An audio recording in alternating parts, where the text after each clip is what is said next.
Hello and welcome to the latest episode of the Online Warriors podcast. I am Illeagle 86. I am joined, as always, by my good friends, Techtic and Nerdbomber.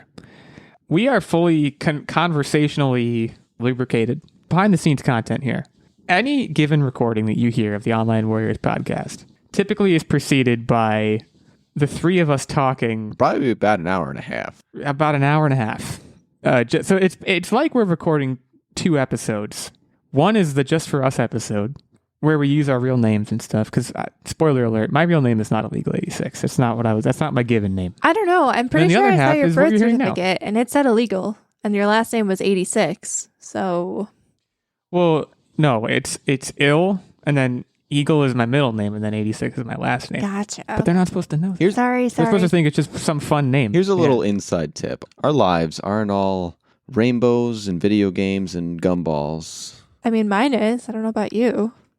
Our What Are You Up To Wednesdays has some nonsense that we do not want to trouble you with on the air. And every week we have to let each other know the nonsense. I'm over here thinking about the last time. That'd be good. When's the last time you had a gumball? Because for me, that's been too long. I'll say, like, my gum consumption these days, car gum. You guys know about car gum? Car gum is good, but like it's weird in the winter because it gets really cold and then you might crack your tooth on it. Yeah. That's not fun car gum.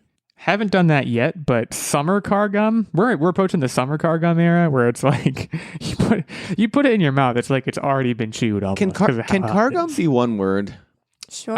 If you want it to be. Like, car gum. Baby, we're pretty much we're making it up as we go here. So I do have to use it as a curse, use it however you want. I have to ask though, like, there's two different types of car gum you can get. There's, the cup holder with the chiclets that are hard shelled, but then there's also, I don't remember the brand, but they're like the soft and squishy cubes. Which one do you get? So I'm glad you asked this. Cubes. Typically, so I first of all I oscillate. Currently, I have hard shell boys. Okay. I think more often, typically, I have squishy cubes. But I bounce back and forth. It depends on my mood, honestly. We're not even going to talk about squishy rectangles. Are there squishy rectangles? Yeah, the individually wrapped little squishy rectangles. Oh, no, those are like pieces of paper almost. No, those are like not ribbons. not the thin ones. They're probably like a quarter-inch wide. Trident. Yeah. I mean, we can use brands. They're not a sponsor, but also not a sponsor. Oh, I forgot about those. Weird. Yeah, Trident's still going on. Trident's all right. There's variations of squishy cubes or rectangles. We talked about bubble tape on this show. Let's just go around the room, really just blazing in with hot topics here today. Very interesting stuff. What's your favorite gum?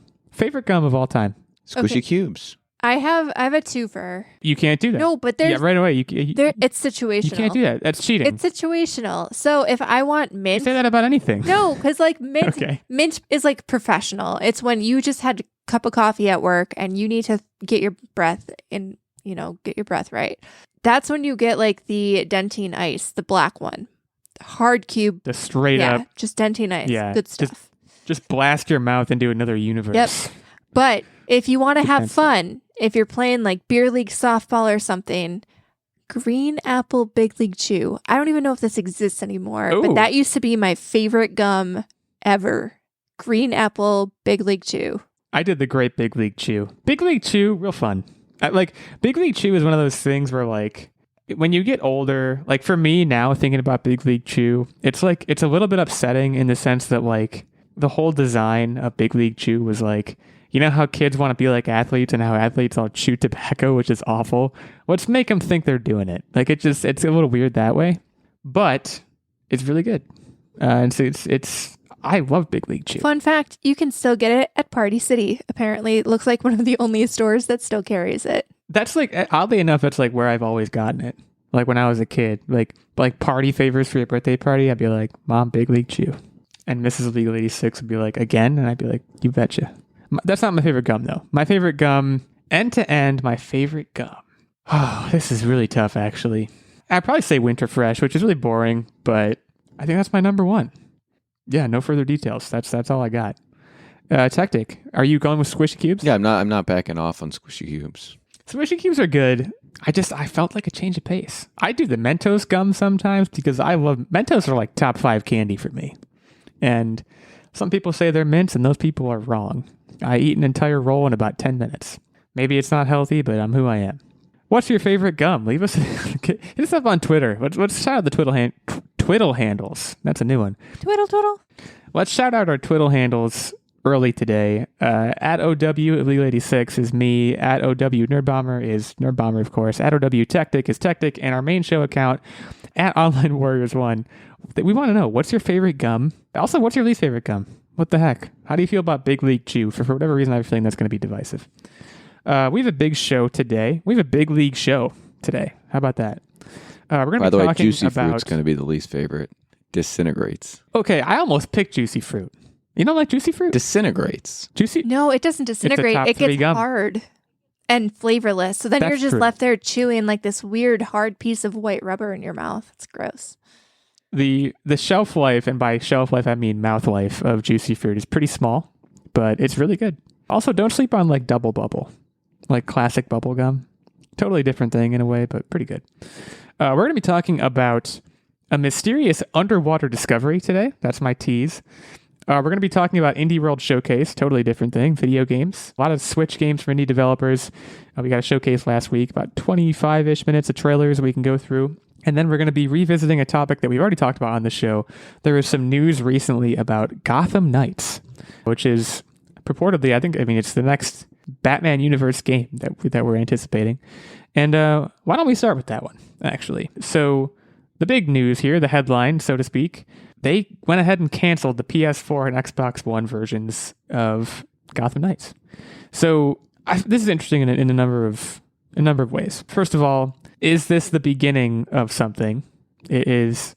Techtic was the one who wanted to talk about this. I have a feeling that's where he's going with it, but I also don't want to presuppose what you're going to talk about, Techtic. I'm mostly surprised about the fact that this announcement is coming at a point that I imagine is pretty late in the development cycle of this game. Like, why, when you've been developing a game for multiple years, do you suddenly decide, let's take what should be the easier ones to develop and just throw them away? Do we have any insight on that? None of us are game developers, but I'm just curious if you guys have any theories there. Well, so typically when you're developing a game, they're not developing it on a console. They're developing it on a much more powerful system, and then they condense it down to operate on the console, given the operating system's capabilities. And so why I think this is a promising outlook for those who actually have a new Xbox or a new PlayStation is that it's telling us that they really gave us the entire kitchen sink in this game, and they probably just don't want to cut out any performance to be able to fit it into the Xbox One and PlayStation 4. And that's why I think this is something exciting and worth talking about. I wonder too if it might also have to do with, development time and the launch window, because I feel like we're still seeing games get delayed. I remember seeing Starfield and Red Dead. The other Bethesda vampire game, whose name I can't remember, but there was a red in it. Oh, gosh. Yeah, I know what you're thinking of, but I can't think of it either. Yeah, so those just got delayed. And I think maybe they're like looking at the time it takes, because for every different console version, you always see when a game comes out, there's different bugs depending on the system that you're playing on. Because like Techtic said, like there's just different architecture for every sort of system. So you're never going to be able to catch them all. And there's a lot of QA and development debug time in there for every different iteration of the game that you're making. And I wonder if they're just looking at it and being like, a lot more people now have next-gen consoles. It's not worth potentially delaying this game so that we can get it on both. Let's just scrap it, make up the time, and just focus on, the next-gen version of this. I also wonder, does it come down to profit margins in the sense that the PS5 games, brand new PS5 games sell for $70, right? PS4 games sell for $60. I certainly don't think that those $10 go directly into developers' pockets, but I guess what happens there? Well, also, what's the quantity being sold at this point of the PS4s versus the PS5 games? I mean, as Nerdbomber said, right. It's kind of late for this whole announcement because they've now been out for quite some time. And so are people really even buying, that many games at those console levels? And that said, there's a whole nother kind of side to this as well. And we saw this with Horizon Forbidden West. Now that you have all of this backward, forward compatibility, whether it's smart delivery on the Xbox or whatever PlayStation does, but I know a lot of PlayStation games now, like Horizon Forbidden West, if you get the PS4 version, it works on the PS5 version. So, of course, what did I do? I did not buy the PS5 version. It was $10 cheaper to buy the PS4 version. Like, my access to the PS5 upgrade was free. It was baked in. Why would I spend the extra $10? So I wonder if they're looking at stuff like that too and being like, it's not worth it for us to do this because everyone's just going to buy the cheaper version of the game and we can make a little bit more money if we just don't do that. And this game is Hype City. Right. And it's also, prolonged support like that of like, if there's any online aspect of Gotham Knights, any sort of community, they don't want to have to worry about, maintaining that in multiple places, one of which is starting to die off. Like, I don't know how long the PS4 has been out. And like, this is a unique situation in the sense that, yeah, they're trying to like phase in the new consoles and probably start to phase out the old ones. But PS5s and Xbox One X's are probably still, I think they're still like pretty hard to get, right? Like, I think that's currently the world we're living in. They're still very hard to get. Yeah, I think so. It's a tricky situation because you don't want to leave gamers who are resistant to that change behind, especially in the financial sense. But, how much longer, as a discussion point, how much longer do you guys think the PS4 is going to be, I don't know if supported is the right word, but like, how much longer do you think we're going to see games that are coming out for it? I would think still a few years longer, but I'm trying to think back to like when the 360 got phased out. It's got another 4 years. That tracks with the current console timeline when they've officially phase out and then the new ones start to get the slim version and all that jazz. And then the PlayStation 5.5? No, 5G. PlayStation 5G. It's going to have 5G connectivity. Yeah, I know what you're up to, Sony. Well, I just remember when, like you said, the 360 and the PS3 kind of took over from the PS2, and that was the original Xbox. Like, there were some games, like your AA games, were more apt to get previous generation support. And I know like the sports games typically got previous gen support for a little bit longer. But like your massive, generation defining performances, like we've seen in the last few years, they've gone back and they've made it compatible with the old machines. I feel like we didn't see that. Like your sales drivers, like your Spider-Man Miles Morales, like that wasn't on both consoles if it was coming out in the 360 PS3 era. You know what I mean?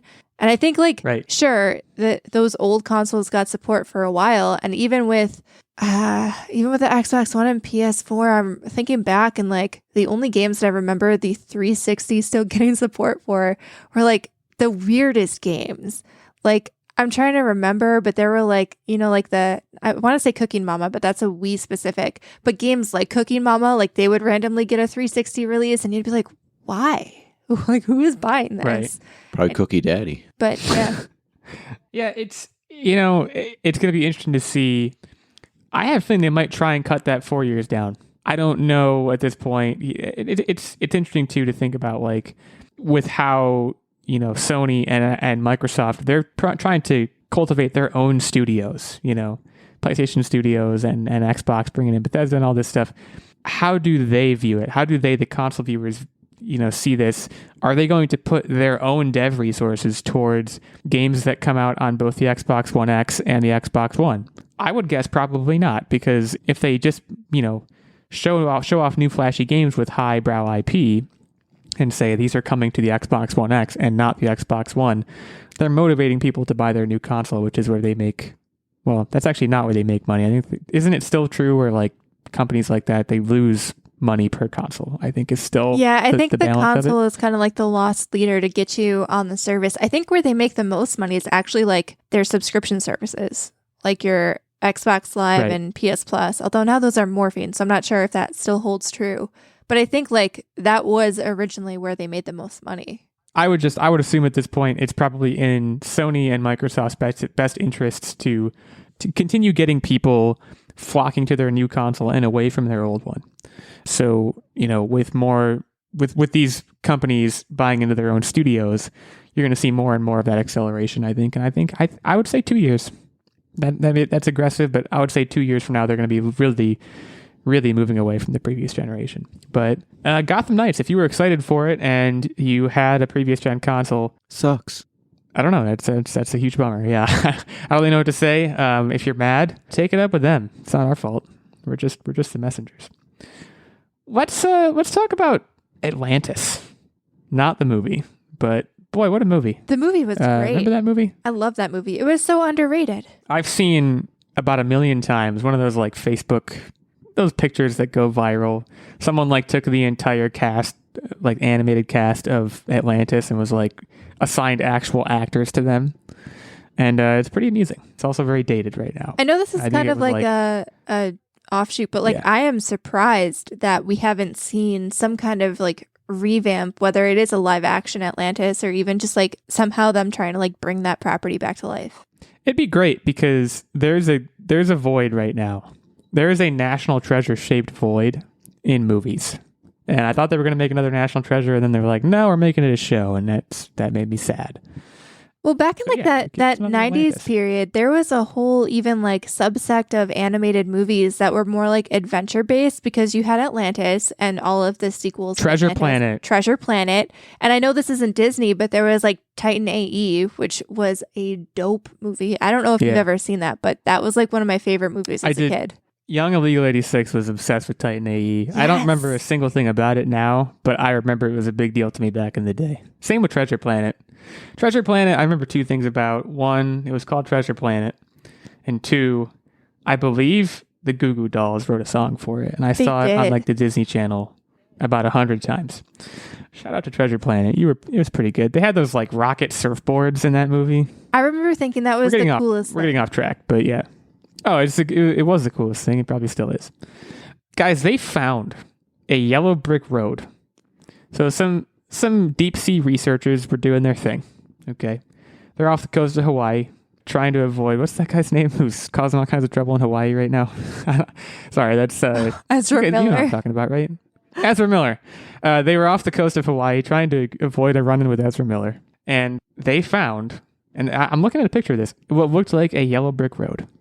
And this article from the Daily Mail goes on to make a lot of Wizard of Oz references and also mention the idea that this could be some vestige of a lost city of Atlantis. So I just want us to put our thinking caps on right now, or rather our imagination caps. We can speculate about what this is, certainly, but I think it's more fun to think about, what if they actually found Atlantis? What if tomorrow they were like, yeah, we found a city down here? Would you go? And also, like, there's people there. I think there's a lot of textual evidence of Atlantis. Like, it doesn't need to be this. I think what it is has been bastardized by media and such. I think it's just a city of that a civilization was. I don't think it's this phantasmal place, and so I don't think anything's gonna be, oh my god, Atlantis. It's just gonna be like, oh cool, here's this city. My first thought would be, okay, so if there's a city underground, at one point, a city underwater, at one point it was probably above water, and my first thought would be like, man, is global warming like are all the cities going to be Atlantis one day? That's a very dark thought, but like my first thought would be, what did this used to be? Because it probably wasn't always an underwater city. Because yeah, you do hear like I think there are like ancient texts or like various texts that like talked about like an underwater city. For all we know, they were like, oh yeah, that city's underwater now, so it's kind of funny to call it an underwater city. Like it wasn't originally an underwater city, right? It was probably a regular city that, I don't know, some tectonic plate shifted and then a bunch of water went somewhere where it wasn't previously. It could be as simple as that. I just think it's fascinating to look at this underwater. I mean, I don't want to call it a pile of bricks, but it looks like a road. Like it does look like a carefully constructed surface that wouldn't just fall there. I don't think it would just it wouldn't fall there and form that way specifically. Okay, hear me out. Theory. Yeah. What if Luca, the Disney movie, is based on a real thing? Did not see it.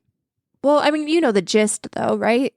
How they're like underwater mermaid things, kinda. And then when they get on land, like they have feet instead of tails. So they can kind of like morph back and forth between being on dry land and in the water. Like, what if there is a whole society of I don't even know what I would call them. I mean, I guess mermaids. What if there's a whole society of mermaids that just like take this road and pop up to the human world for a bit, and they're like, okay, this is chill. And they have like a, the Amish have like a Rumspringa sort of deal. Like maybe there's like a mermaid Rumspringa. They take this road. Mermaid Rumspringa. Then they can choose like whether they want to stick around or if they want to go back. And it's the road to Mermaid Rumspringa. I also think it's very interesting. So this article also, it's from the Daily Mail. It also has an artist's impression of the lost city of Atlantis. Is there a reason? Because there may be like a legitimate reason for it. Is there a reason that everyone thinks of Atlantis as being Greek or Roman, like inspired? I feel like there has to because be. It's probably because of like Poseidon or something. But like this really looks like they took a skyline of Athens and just put it underwater, and we're like, yeah, this is an artist impression of what Atlantis would be like. It's like, what in the world is that based on? Okay, so I can actually tell you this is live Googling action right here. So Atlantis, the island of Atlas, is a fictional island mentioned in an allegory on the hubris of nations in Plato's Timaeus and Critias. I don't know if I pronounced that right. But it represents the antagonistic naval power that besieges ancient Athens. Oh, so they're just mad that people like challenged them with naval military power and they wrote an allegory about it? Pretty much, yeah. That's what it sounds like to me. Yep. So in other words, and then it supposedly Atlantis is in this story, made up. It falls out of favor with the gods and then submerges into the Atlantic Ocean. Well, looking at this article more, it seems more like this was on a mountain range at one point. Like they show a map here, and I'm going to try and pronounce this name, and it's not going to go very well. The Illeagle Ridge. So it's on an underwater ridge that, like I said, may at some point have been above water. That would be my number one guess. Is there was a road here, and there might have been a city here. And then the water rose. Maybe like what about the Ice Age? What happened there? I think there's some explanation like that. But I wonder, in the meantime, wow, it looks like a road underwater. You have to wonder, like with the tectonic plates moving, how many potential cities and even like a village, like it may have been like a small village on the tip of a continent that existed at one point in time. Like how many? There's probably cities underground. Yeah. Right. Well, I mean, even think back to like. And for a while, I was like an Egypt history nerd. But especially if you go into like Egypt or like the Mesopotamia area where like ancient Mesopotamia was, there are still the Fertile Crescent. Yeah, they do find civilizations underground or buried, and they're like very well preserved. And like something just happened where the earth buried them.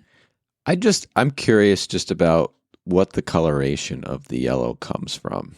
That's the thing that I find most fascinating, because you get years and years of erosion and things like that. So was the rock base like a sulfur-based rock, or was it actually painted and somehow the paint just didn't erode away? That's the thing that I think is going to be the most telling about the civilization and how they mapped and provided culture and artistry to their structures. Now, I think, Techtic, you were the one who said at the beginning of this topic, would you live there? For me, first of all, and this is assuming that there's a way to functionally live in an underwater city. Like, I don't know, think Rapture from BioShock. I was just going to say, do I think BioShock is cool? Was going to be my rebuttal. No. Definitely not for me. I mean, it's just like even if, like, okay, when I was a kid, and I would I would go to the swimming pool, and I would dive under the water. I'd dive down to the bottom. I'd be doing flips and crap. And now, at my ripe old age of whatever, when I go in water, and if I go under, if I get down like, I don't know, 3-4 feet, my ears start to hurt, man. If you could be genetically modified to be an aquatic person to where it physically doesn't discomfort you, would you live there? No.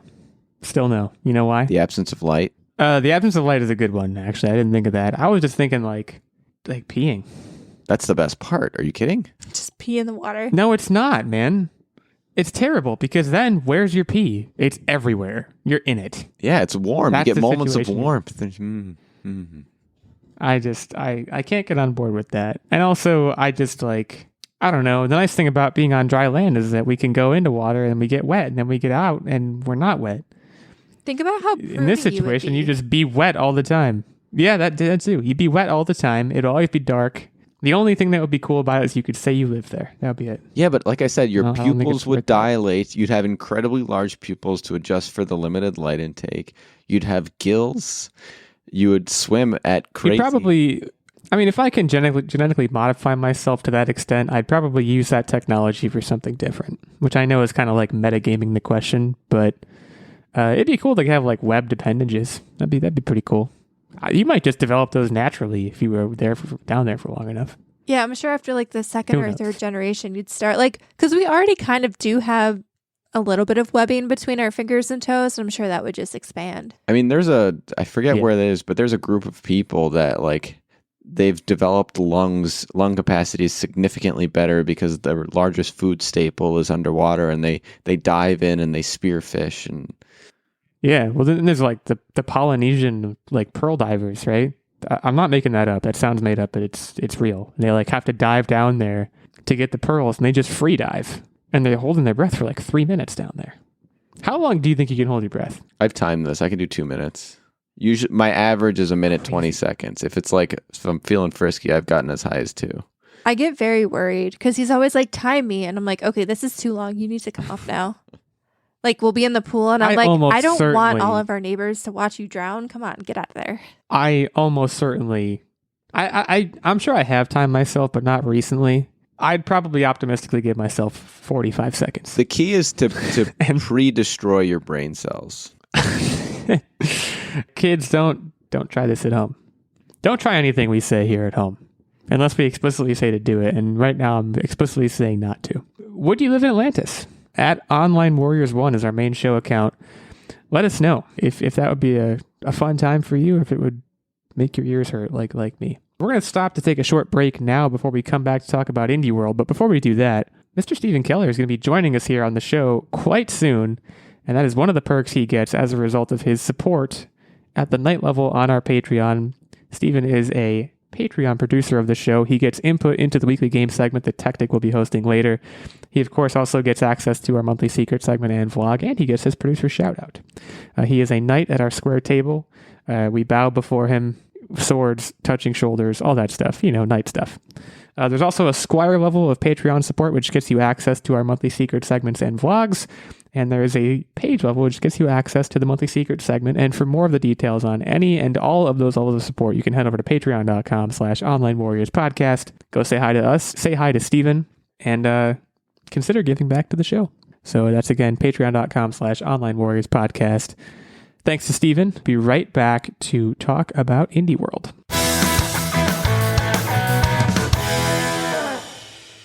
Our next partner has a product I use literally every day. I started taking AG1 because we heard them advertised on other shows, and quite frankly, I wanted to see what all the hype was about, and let me tell you, the hype was real. So what is this stuff? With one delicious scoop of AG1, you're absorbing 75 high-quality vitamins, minerals, whole food source superfoods, probiotics, and adaptogens to help you start your day right. This special blend of ingredients supports your gut health, your nervous system, your immune system, your energy, recovery, focus, and aging, all the things.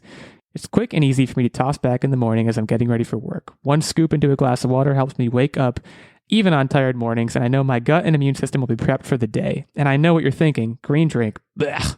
But Athletic Greens green drink actually tastes really good.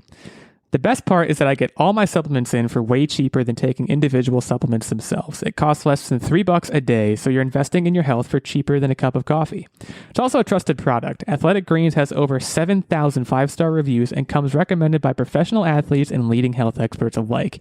And for every purchase, you're helping to feed kids. Athletic Greens donates to organizations helping to get nutritious food to kids in need, including No Kid Hungry here in the U.S.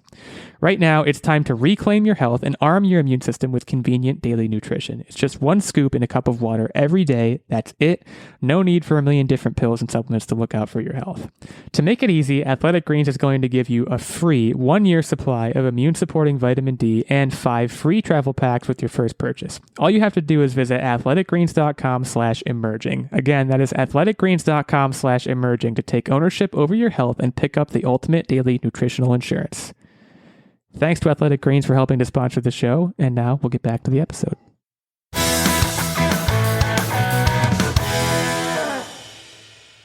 Okay, we are back to talk about Indie World. So again, 25-minute-ish video, kind of going through a bunch of different games, showcasing them. Got some actual, content that was kind of like interviewing developers, sort of for developers, kind of showcasing their games, which is really cool. A couple of really, really small studios here. One that was just one guy, which we're definitely going to talk about that one. Another thing I want to just kind of generally note that was cool about this before we dive into specific games. I think Nintendo is the only company that does this consistently, and they do consistently. They will be like, hey, here's an event, or like, here's a trailer for this game. Do you want it? Here it is right now. like there were multiple games. They're like, it's available later today. And I was like, I did not know that this game existed until 2 seconds ago. And now I can play it. To me, that's brilliant, especially with like indie games like this. Like there was one game on here, Mini Motorways.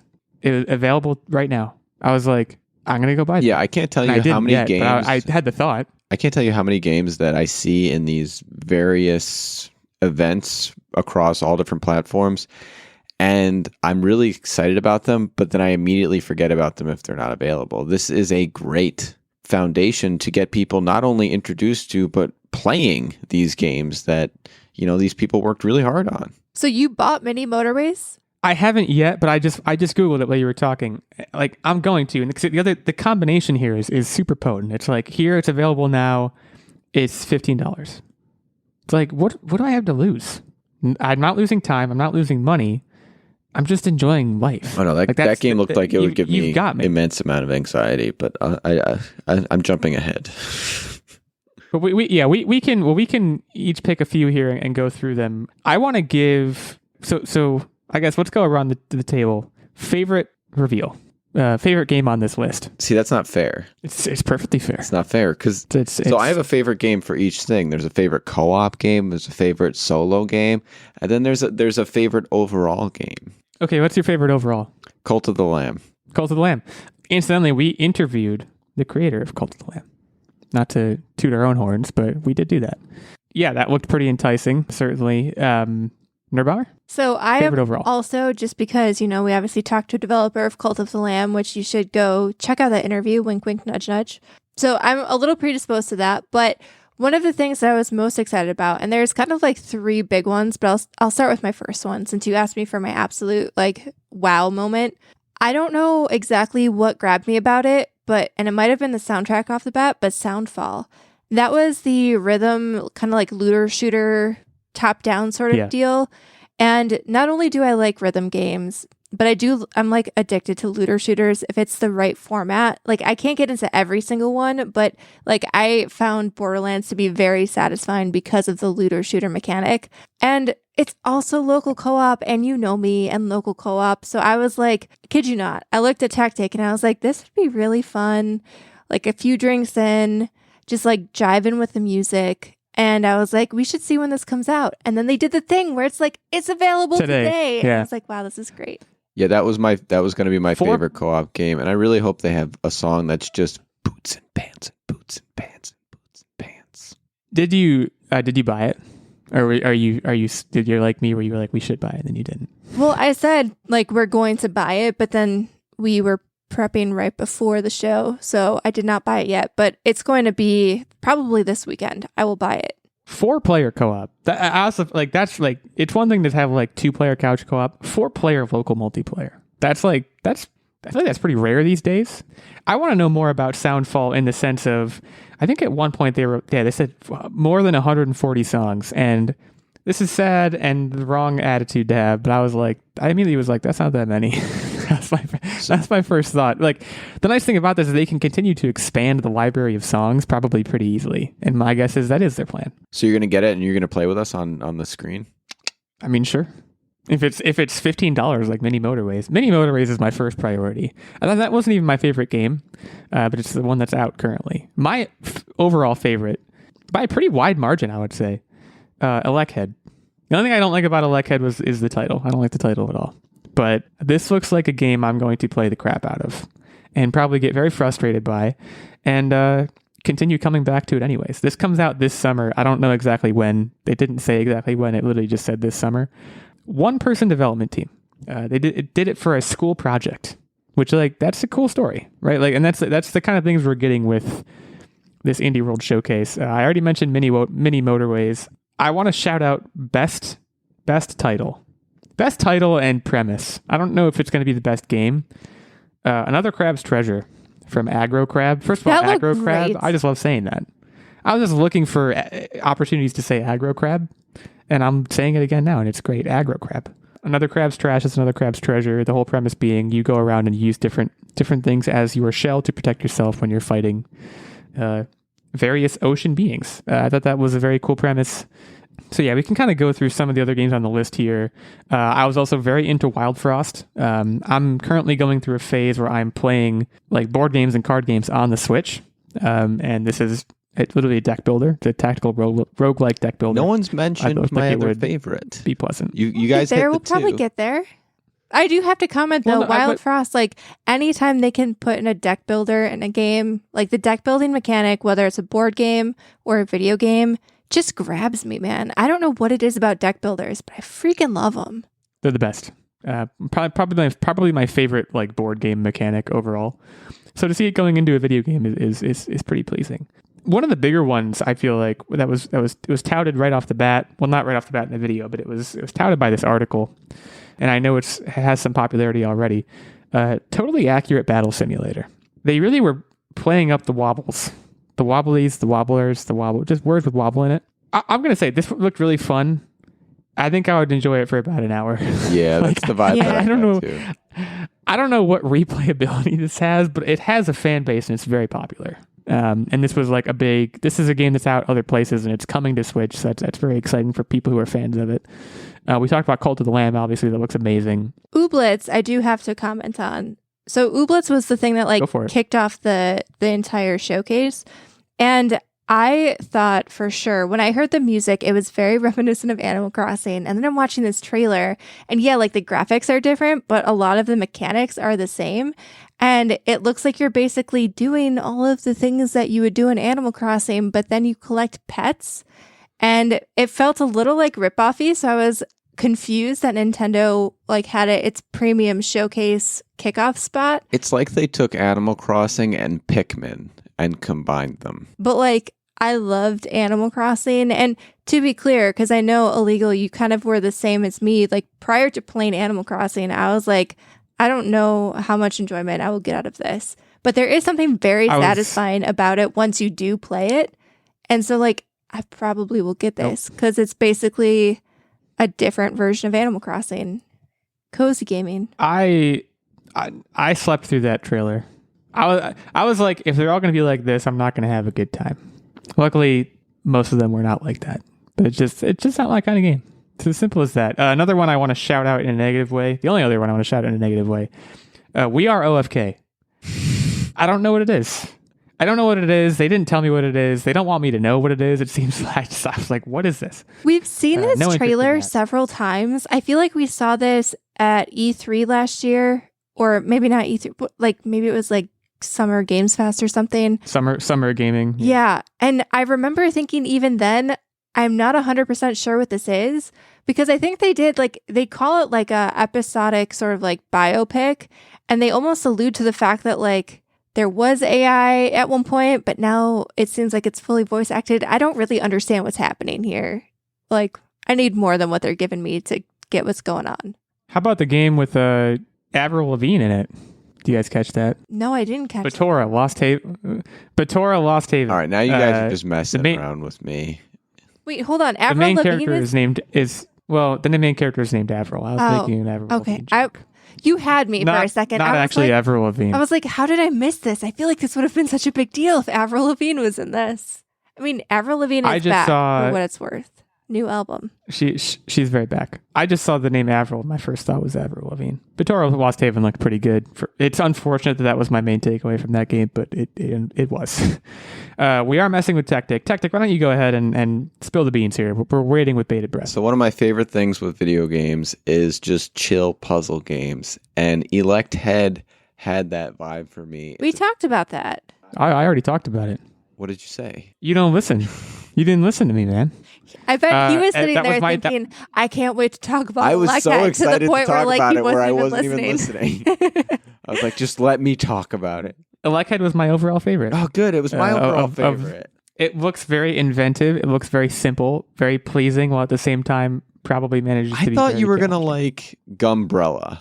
Gumbrella, I understand why you would feel that way, but I kind of like it. Just looks kind of weird to me. It looks a little bit too it seemed frenetic, like it was trying to be a like- really shitty Metroid, and I was like, I'm not here for that. Yeah, it's like, what if we were like? I bet there's parts of that game when I was watching that. I was like, I bet there's parts of this that are really difficult. It called it gritty side-scrolling combat. To me, says we're going to be really annoying like Metroid Dread was, but without any of the good things about it. And again, I don't that's wanna probably be being punished unfair like that. unfair to this game. This game clearly has a sense of fun about it. Gumbrella does, but I don't know if that one is going to be for me. Certainly more for me than Oobleck or whatever. What's that? Ooblets? I wasn't about that. Yeah, that was such a non-Newtonian fluid, if you ask me. Silt? Oobleck is. I got the joke. Oobleck is the thing from Dr. Seuss originally. But yeah, it's also the thing you can make with like a bunch of cornstarch when you're in school. Silt looked like, you remember those games Inside and Limbo? Both great games, by the way. It gave me that vibe. It reminded me of that, and I'm definitely into that. That launches next month. Yeah, so we're pretty much rounding it out. One thing that this showcase did that frustrated me was at the end, they were like, aren't you having a good time with these fun indie games? Here's like 6 in 10 seconds that you're going to want to know more about, but we're not going to show Yeah, I you. wish they just had showed them, because it wasn't this huge, they made it seem like it was going to be a run through of all these different games really fast, but it was a very biteable amount that just could have given them their debut. Yeah, like I wish I would have Right. seen more of Gibbon Beyond the Trees, because like Gibbon. I like monkeys. Gibbon looks amazing. Yeah. The 20 seconds that we saw, I was like, this game probably rules. I feel like they could have given me at least a minute of that. Well, and that also has launched. So I should be like looking these up as we go. Like, I bet Gibbon is like pretty cheap. Gibbon Beyond the Trees is the full title, by the way. It's $10 right now. It's on sale right now as we live and breathe for 33% off. There's a game called Card Shark that looks interesting that is not out yet, but it has a demo that debuted, again, on the date of this showcase. Curse to Golf. Like, Curse to Golf, the thing about Curse to Golf that kind of got me going was, even now, as a presumably an adult, those like flash games of like mini golf? Like you just go and play mini golf? I want to do that sometimes. And what better way to do that than on the Switch playing actual golf that like has a little fun twist to it? I thought that was interesting. So there's a lot of great games, some of which we only got really very brief tastes of. But yeah, we are OFK. I don't understand what you are. That's like, not to leave us on that note. Definitely They not are- Oobleck. They are no FK. You said that.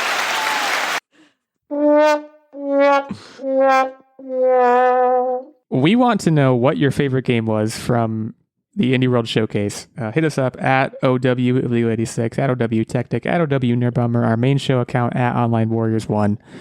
That's the third time I've shouted out our Twitter handles today. If we don't see some increased Twitter activity as a result of this, I don't know what we're going to do. But we'll be okay. Let's move to What Are You Up To Wednesday.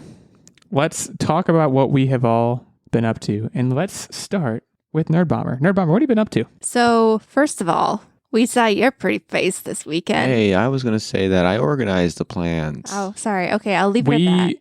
We did we did meet. It was fantastic. No, it's 10 out of 10. Nerdbomber and Techtic's house, for those that do not know, is a one-stop campfire shop. And I don't know if you guys want to say what that means, you can, but you can it's just also roll pretty into it. It's self-explanatory. fine, Nerdbomber.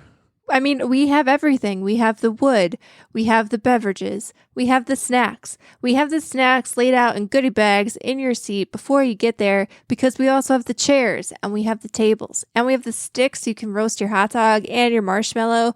And then we're apparently on different pages about what you do with said hot dog and marshmallow after you roast them. But even if we still got the buns, we still got the mustard, Yeah, and we still have the Nerdbomber and summer I activities. just eat the hot dog and the marshmallow right off the stick. They're anti-bun. Illegal Yeah, and they're anti-bun. is very much put it in the bun, mustard it, and with the marshmallow, it's got to be put in a s'more, which we have all these set equipment, but there's just something about eating a hot dog straight off a fire, and same with the marshmallow, that's just, it's less work, and it slaps. I don't do half measures. Give me all the accoutrements. That's my take. We can sort this out on Twitter if we have to, but no, it was a friendly gathering. All approaches were welcome and accommodated by the One Stop Campfire Shop. So yeah, 10 out of 10 good times. And we learned something very interesting about Illeagle. His arthritis can actually sense the rain. Like within a 2-minute window, he abruptly said, "Guys, I have to go," and then left. And then not minutes later, it started pouring. You don't know that I did not summon the rain. I think it's something with your time in Atlantis, if I'm being honest. Right. Yeah, 10 out of 10. Sorry I made it rain on you guys. Not intentional, as much as I just alluded to it being intentional. I like to think you prevented the rain. Like you held it out as long as you could until you were physically weakened, and then it came down once you left. Yeah. Let's go with that. You're right. That does sound better. And so aside from that, we also saw a lunar eclipse, keeping with the outdoorsy theme of things. So total lunar eclipse. They're actually apparently, according to Neil deGrasse Tyson, not that rare, but it happened last night and we saw it and it was red and very dark because ironically, as we should have known, when there's a total eclipse, you don't see the reflection of the sun on the moon. So it's just dark. And it was kind of hard to see, not gonna lie. But it was still neat, cool thing to witness. And then I've just been scooting along in my reading. You know what I saw last night? What? The back of my eyelids. I did not watch the lunar eclipse. That No? was what I was getting at. Didn't watch it. Boo. No, didn't. I was like, at one point, I was getting ready to go to bed, and I looked outside, and it was like, I think the moon was like partially obscured, and I was like, whatever. Wow. I just went to bed, which it's a little sad now that I say it. It's not, I don't know why I'm proud of it, but what have you been reading? So I finished The Giver of Stars, which was a very good book. That was the book about the pack horse librarians in the mountains of Kentucky. So that was quite a good read. As I mentioned last week, that was by Jojo Moyes, who wrote Me Before You, which was kind of a depressing like romance series of books. And that turned into a movie with Sam Claflin and the Mother of Dragons. Emilia Clarke. Thank you. And Emilia Clarke. Emilia Clarke. And the Mother of Dragons. Yeah, you're not wrong. But so I was expecting, and I had the book on my Kindle for a while because it had gotten like rave reviews, but I was like, this is just going to be like a kind of depressing romance, but it was actually a really good historical fiction. And then I finished that and I have gone right into kind of a little bit more of the historical fiction vibe, The Invisible Life of Addie Larue, which I've heard amazing things about. And I love the author of, she's written a bunch of like fantasy series. And this is more of like an adult mainstream. I mean, I guess it's still fantastical because the concept is that, it's the main character lives forever, but nobody can remember who she is and like how she navigates life. And so far I'm about 20% in and I'm really liking it. There's a good mix of like the time jump between, historical 1700s France where she first originated from, and like then she's in New York City in like 2014. So very interesting, like bounce back and forth in terms of like the time periods. And I don't know where it's going to go yet, but so far it's so good. And that is my up to. That's her up to, folks. I'll go next. I'll break you guys up. Not literally, just like I'll be in between you guys. Saw Doctor Strange in the Multiverse of Madness. We talked about this when I saw you guys over the weekend, so you know what my review is. Out of 10, I believe I gave it a 6 when you asked me. And upon more reflection, having more time to kind of meditate on it, I agree with that. I think that was the correct. It's just like, Marvel might be over. Like, I think it's headed there. Which, like, that is a hot take. It's weird because I said that Spider-Man No Way Home was amazing, and it was. But that now I'm convinced now that was a one-off because of the specific situation that was created by that movie and the confluence of things that made it so great. I don't think that on their current path they can do that again. It'll just feel like everything's trying to measure up to it and just falls short. Sort of. I don't know that I would say Multiverse of Madness was trying to measure up to it, but Multiverse of Madness was... So the two movies I was inclined to compare it to were Spider-Man No Way Home and the first Doctor Strange. And boy, were both of those movies a lot better than this one. That's like... I think Benedict Cumberbatch does not want to be there. which is upsetting because he's a great actor. I really liked him in the first one. I liked him in the Avengers movies he's been in. I liked him in Spider-Man No Way Home. It seems like he's kind of over it. And the other thing I will say is that, and it's not the fault of this movie in particular. This movie in particular did do some interesting things. Sam Raimi, who directed the Tobey Maguire Spider-Man movies and also Evil Dead, he was able to put his twist on it, and he was able to do some interesting things camera-wise, and he definitely left his mark, and it had his fingerprints all over it, which I think is a good thing. But Marvel movies as a whole are in this rut right now where, because of all the shows they have, because of all the other properties they have that you need to know about, they need to do so many things at once. A line in the script has to be loaded down with exposition so much that it can barely move. And if you didn't see WandaVision, for example, this movie needed a way to tell you what happened in WandaVision in a single line of dialogue. There's no good way to do that. And I don't think that's the fault of this movie in particular. It's just that's the system that's being created by the MCU. And it is going to topple over. I will make that prediction right now. I think that's going to happen. I think if anything, it's already started happening. So stay tuned on that. In other news, the only other thing I have to update you on is I started watching a show that I started watching, I think in 2018, 2019, pre-pandemic. I got 3 episodes in and I stopped. And now I'm starting again because I feel like it deserves another chance, and I heard it was ending, which is a weird reason to start a show, but whatever. Jack Ryan on Amazon Prime. I picked that back up. John Krasinski, of course, playing Jack Ryan. I know a few weeks ago you said that you thought he was kind of mediocre. Has your opinion changed the more that you've watched it? He's good in this role. He's good in this role. The role makes sense for him, especially the way it's been written and the way that he is playing it. I don't know that I buy him. The thing that's interesting about Jack Ryan is the character is both the smartest guy ever, and also he's holding a gun a lot. And part of me is just pick one. And also pick the smart guy angle, because that's way more interesting to me. It's trying to do both, which I don't love, but it's executing it fairly well, and he's executing it fairly well. So I can't really knock it for that. I'm already farther than I've got before. I think I'm 4 episodes in. So it's suiting me better right now. I don't know what that says about me or about the show, but that's where I'm at with it. So we'll continue to update as I continue to watch. With that, I will swing it over to my guy Techtic to give us his update and guide us into Quiztown. So in addition to hanging with friends, this was also a very productive weekend. We did all sorts of landscaping, put out solar lights, because we love solar lights. They're very low maintenance. There's not a lot of install time, and they're just so nice. And I repaired some shingles on my shed, which Illeagle saw was going to bother me, and he knew that I needed to jump on it right away. And lastly, one of the fun things is we went to a wine bar, which was neat for me because I've never been to a wine bar. Well, I have been to a wine bar, but I've never been to an outside wine bar, which was neat.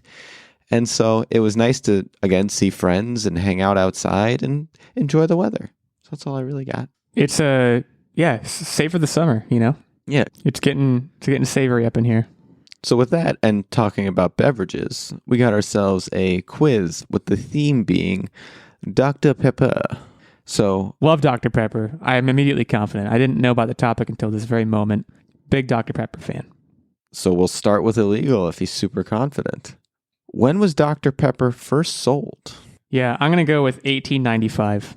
It feels like it's been around longer than that, but maybe not. I'm gonna be safe. I'm gonna say 1600 and give myself a wide window.